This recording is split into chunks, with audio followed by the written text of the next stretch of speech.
You're used to a hot shower, morning coffee, a soft mattress. Here it's ice-cold water, a short night, and sand in your teeth. Your hand reaches for your phone as if a notification could replace breathing or explain why you're here. In this system, any extra motion is like a rustle in the mechanism. It pulls your attention sideways and steals seconds that never come back. You get distracted. You lose the rhythm. You let fatigue step ahead. Why so harsh? Because peacetime habits are not just comfortable, they demand constant feeding. And here the fuel is not caffeine or a news feed. Here the entire point is making your body obey simple commands in your head when a wave slaps your ear, a rock slips under your boot, and orders are discussed only afterward. You can argue later if you are still here. The first thing that breaks a newcomer is how basic it all is. No secrets, no pretty stories. Everything is ordinary. Water, sand, wind, wet gear, short commands, the kind of silence where you hear only the team breathing. And it is exactly this ordinary that presses harder than any extreme. When on the shore, everything is measured not by emotion, but by accuracy and pace.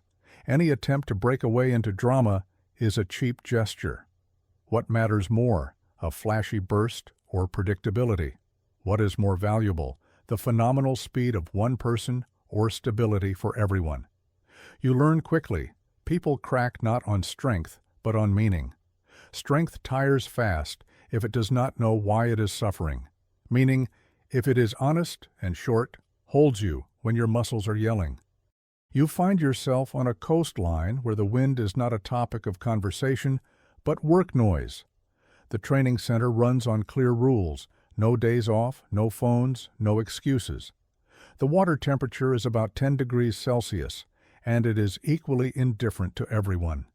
Tasks are short in wording and heavy in execution: a landing from the shore, a landing from a boat, a march over loose sand, a swim along the waterline, breath-holding, moving without extra words, assembling and checking gear with wet hands. It is not biceps that decide things here, but algorithms in your head. Breathe evenly, move economically, check the fasteners, report minimally, listen carefully.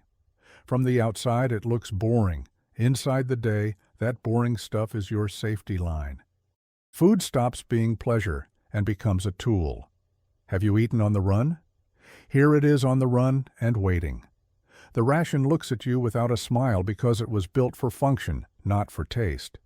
The caloric content may be high, but the feeling of being full does not equal being able to work. Cold speeds up consumption. Movement burns through your reserves faster than you expect. I ate well does not mean I got stronger. You rebuild your rituals. Eat in small portions so your stomach does not turn into an anchor. Do not gulp down water just to then haul heavy legs. Choose what will keep working longer. A few sips, pause, more sips. Drinking becomes as much a tactical element as the line you choose on sand. The salty taste in your mouth reminds you of a simple rule: save attention the way you save water. The real loss here is not calories or minutes, it is focus. At night you do not sleep, you recover. Those are not the same thing. The surf does not lull you, it hammers its rhythm into the tarps. Drops slide from the edge and count down to wake up. Sleep is short, and you fight for even that. Warm yourself by moving. Lie down so your shoulders do not go numb. Do not let your head spiral into, "Why am I here?" The water temperature is about 10 degrees Celsius, and your body cools faster than a city brain expects. The first urge is to strip off the wet, find heat, hide. But that reflex has to be tamed. You work not with comfort, but with conditions. You warm up with pace, dry your gear on your body, catch your breath, so that shivering does not turn into cramps. A fire is not romantic. It is a strictly rationed tool. It appears, gives heat, disappears. Comfort stops being a right. It is a reward for work, not a substitute for it. Wet gear is neither enemy nor friend. It is a fact. Like sand that gets everywhere, in seams, laces, zippers, the pockets where keys used to live. You learn to dress not for dryness, but for functionality. Ring properly, hang properly, pack properly, so you do not start the morning in defeat. Tape on your heels stops being a sign of weakness. It is a small detail that saves a large amount of strength. Lacing wet boots is an exercise for your hands' memory. Your pockets become honest. You throw out what is excess. Keep only what is needed. Learn not to rustle and not to broadcast your baggage. Real weight is not only what is on your back, it is everything that keeps you from moving smoothly, without jerks.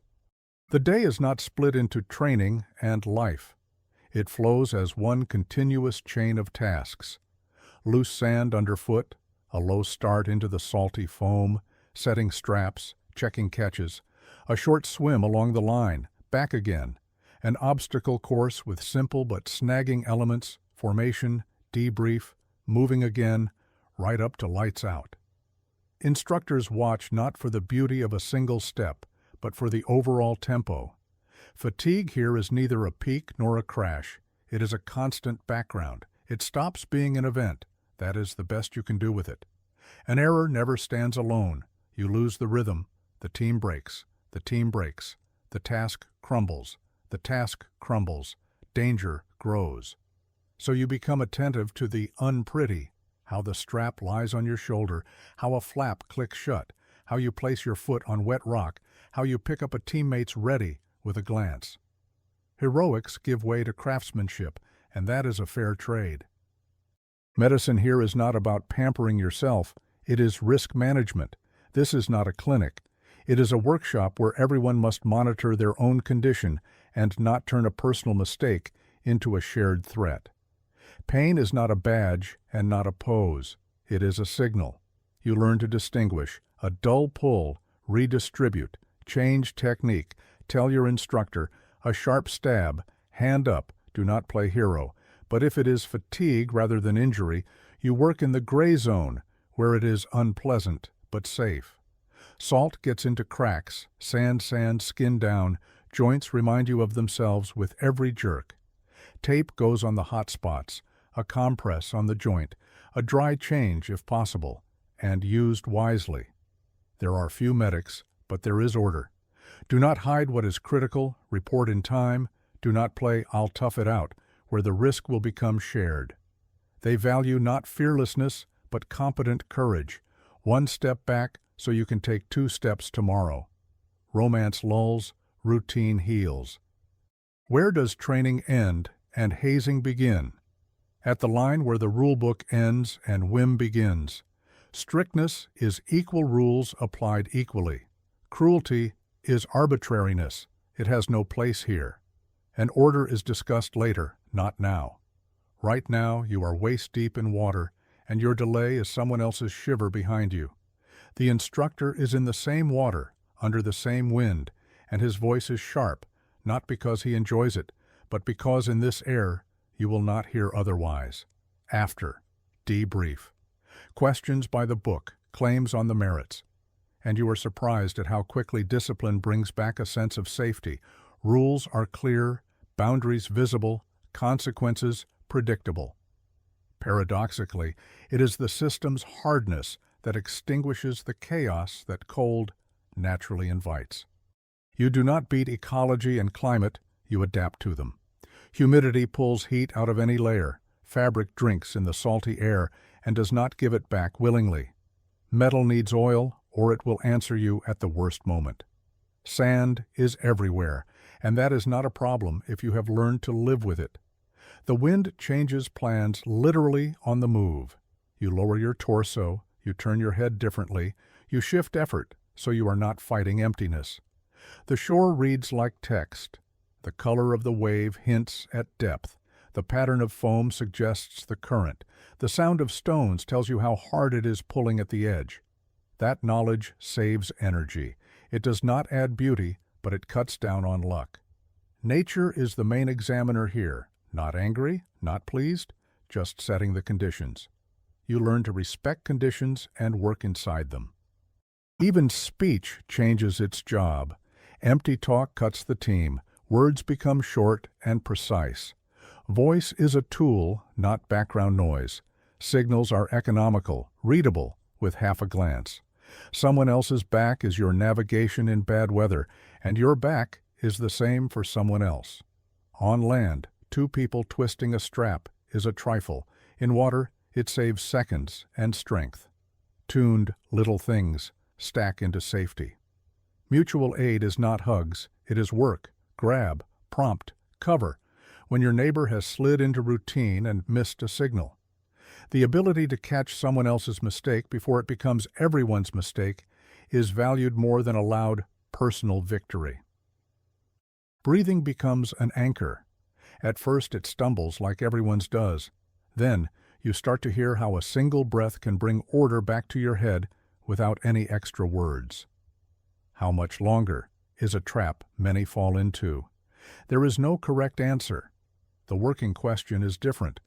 What is the algorithm right now? Then comes a short chain of actions with no room for what if. The simpler the chain, the less temptation to slip into complaint. And at some point, you notice, the world has narrowed to chunks you can chew, and that is not awful. It is convenient. Comfort is not a soft mattress. Comfort is work you understand.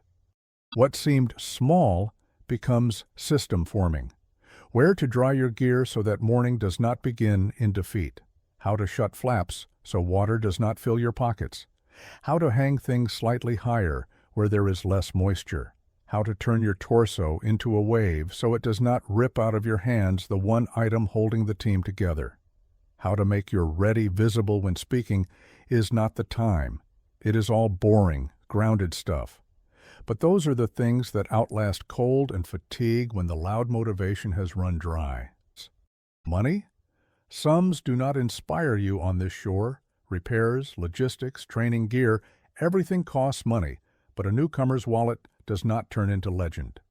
In the dry balance, it is honest arithmetic, labor, time, concentration. How much does a day of pain cost? As much as a real chance to come back from a real task alive and unnoticed. That is the whole economics. Extra gesturing, extra pauses, a hero's extra flourish, none of that is free. You pay for them with team safety, and that is the highest price. Over time, the question, why so hard, disappears. You stop fighting what does not change. You learn the language of shore weather, start repairing yourself in advance. Warming up honestly, drying your gear properly, breathing deeper, leaning on a teammate a little earlier than the moment you start to fall through. The craving for showy bravery fades. In its place comes quiet readiness. There is more to do in that quiet. Check, tighten, cover, report, move. Trust grows slowly, not because everyone likes everyone, but because everyone works. Water skills teach you to economize even thought. Do not reach with an open palm into empty water.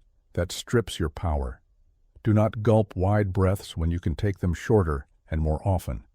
Do not drag your stroke. Let your torso do half the job. Do not stubbornly break the current. Turn it into a helper if you can read the wave. This is not higher math, but a string of simple choices. A quick check before each motion becomes the norm. The hook is set, the flap is closed, the glove is not sticking, the neighbor is ready, your shoulder is clear.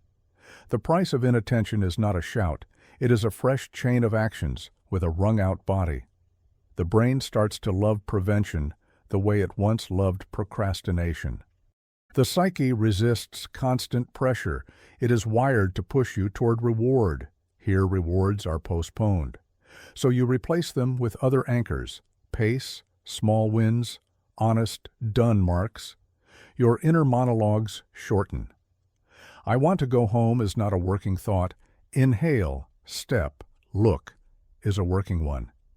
You will be surprised how quickly the brain reorganizes if you stop feeding it with self-pity, and how quickly it collapses if you keep looping why me and what for.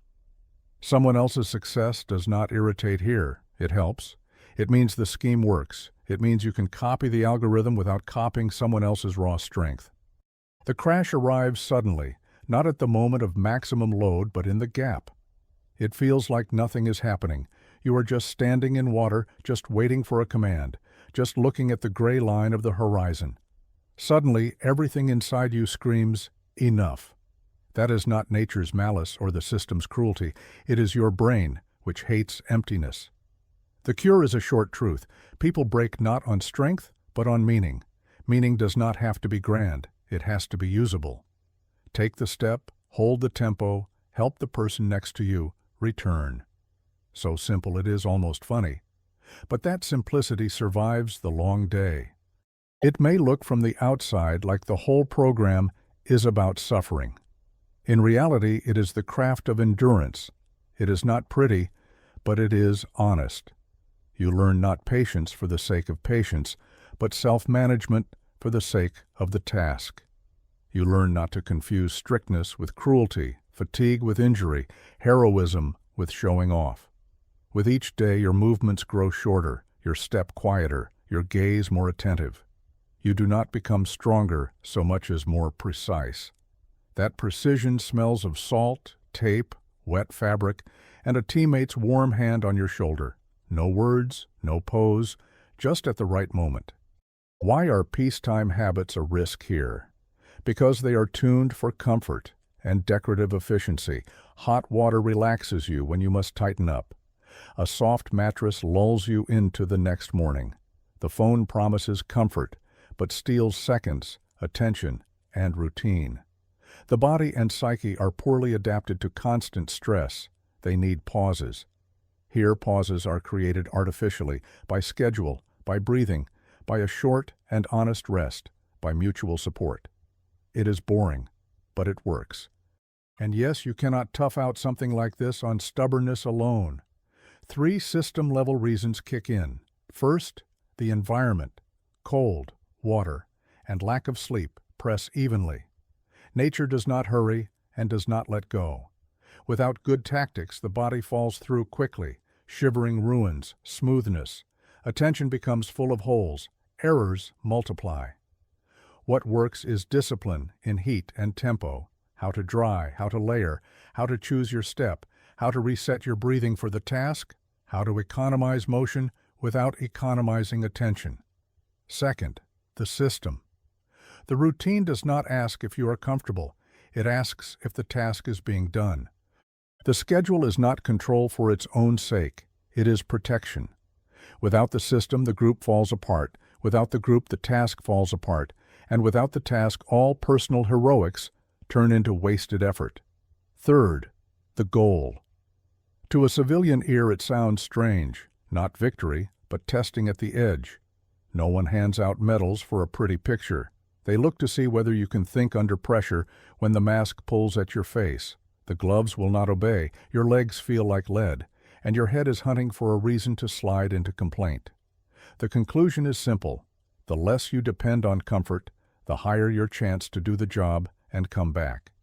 Your meaning does not have to be loud. It has to be yours. Someone holds on to the short formula, I do it because the people next to me are doing it and they count on me. Someone holds on to craft, I do it because I know how, and it is right. Someone holds on to rhythm, I do it because the next step is inevitable. None of these looks heroic on a poster, but they all survive hour 10 of wet and wind. You start noticing changes where you were not looking for them. The jerky rush is gone. Movement becomes economical. Your hands do the right thing as if on their own. Your eyes catch what used to slip past. A loosening knot, an open flap, someone's "not ready" in the corner of your vision. You are not the best, not the closest to perfect, but you stop being a threat to yourself and others. That matters more than any label. When you step onto the waterline, it is too late to look for motivation. You do not need an inspiring speech. You need a working one. Breathe, move, check, help, repeat. There is no shine in it, but there is something to stand on. The water is cold, the wind stubborn, the sand mean. But you have what survives those conditions: a short algorithm, a team at your side, a clear sense of boundaries, and respect for the rulebook. There is no room here for myth. There are people who learn to make their body obey their mind where nature offers no discounts and the system tolerates no empty words. We underestimate simple things: dry clothes, hot water, stable sleep. In everyday life, they are just background. Here, they are a reward. The sooner you accept that logic, the clearer it becomes why an elite is not grown from legends. It is built from boring accuracy in small things, from discipline that keeps chaos from ripping the team, from the ability to keep your head level when cold and fatigue press without pauses. People break not on strength, but on meaning. Those who do not find their why tire earlier than those who do. Readiness for this day does not begin on the shore. It begins much earlier, in your head. There you learn to trade comfort for clarity, habit for algorithm, anxiety for action. And when you step into the water, you realize that the icy wave is neither enemy nor friend. It is simply a condition of the problem, one you already know how to solve.